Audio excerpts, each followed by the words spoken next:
ಕಲೆ, ಸಾಹಿತ್ಯ, ಚಿತ್ರಕಲೆ, ರಾಜಕೀಯ, ಸಮಾಜವಾದ, ಸಮಾನತವಾದ ಎಲ್ಲ ತರಹವನ್ನು ಮಿಶ್ರಣಗೊಂಡಿರುವಂಥ ಪ್ರದೇಶ.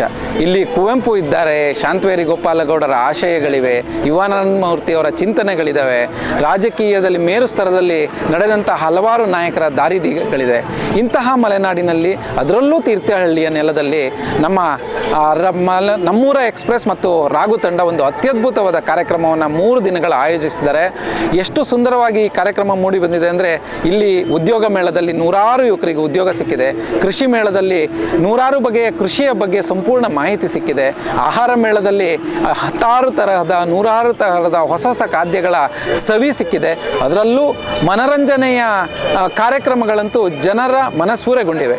ಇಂಥ ಎಲ್ಲ ಕಾರ್ಯಕ್ರಮಗಳನ್ನು ಆಯೋಜನೆ ಶನಿವಾರ, ಭಾನುವಾರ ಮತ್ತು ಇಂದು ಈಗ ಸಮಾರೋಪಕ್ಕೆ ಸಿದ್ಧವಾಗುವ ಗಳಿಕೆಯಲ್ಲಿ ನಮಗೆಲ್ಲರಿಗೂ ಒಂದು ಪ್ರಮುಖ ಮನರಂಜನೆಯಾಗಿ ಕಾಣಿಸ್ತಾ ಇದ್ರ ಜೊತೆಗೆ ಮಾಹಿತಿಯ ಕಣಜವೂ ಹೌದು. ಇಂಥ ಒಂದು ಕಾರ್ಯಕ್ರಮ ಆಯೋಜನೆ ಮಾಡೋದು ಅತಿ ಕಷ್ಟದ ಕೆಲಸ. ಅದನ್ನು ನಮ್ಮೂರ ಎಕ್ಸ್ಪ್ರೆಸ್ ತಂಡ ಈ ವರ್ಷ ಅತ್ಯದ್ಭುತವಾಗಿ ಆಯೋಜನೆ ಮಾಡಿದೆ. ಪ್ರತಿ ವರ್ಷವೂ ಇಂಥ 10 ಕಾರ್ಯಕ್ರಮಗಳನ್ನು ಆಯೋಜಿಸುವ ಆರ್ಥಿಕ ಶಕ್ತಿ ಮತ್ತು ಇತರ ಎಲ್ಲ ಶಕ್ತಿಗಳು ಅವರಿಗೆ ಸಿಗಲಿ ಮತ್ತು ಈ ಕಾರ್ಯಕ್ರಮ ಯಶಸ್ವಿಯಾಗಿದೆ, ಮಲೆನಾಡಿಗರನ್ನು ತಲುಪಿದೆ, ಮಲೆನಾಡಿಗರ ಹೃದಯವನ್ನು ತಟ್ಟಿದೆ ಅಂತ ಹೇಳ್ತೀನಿ. ಧನ್ಯವಾದಗಳು.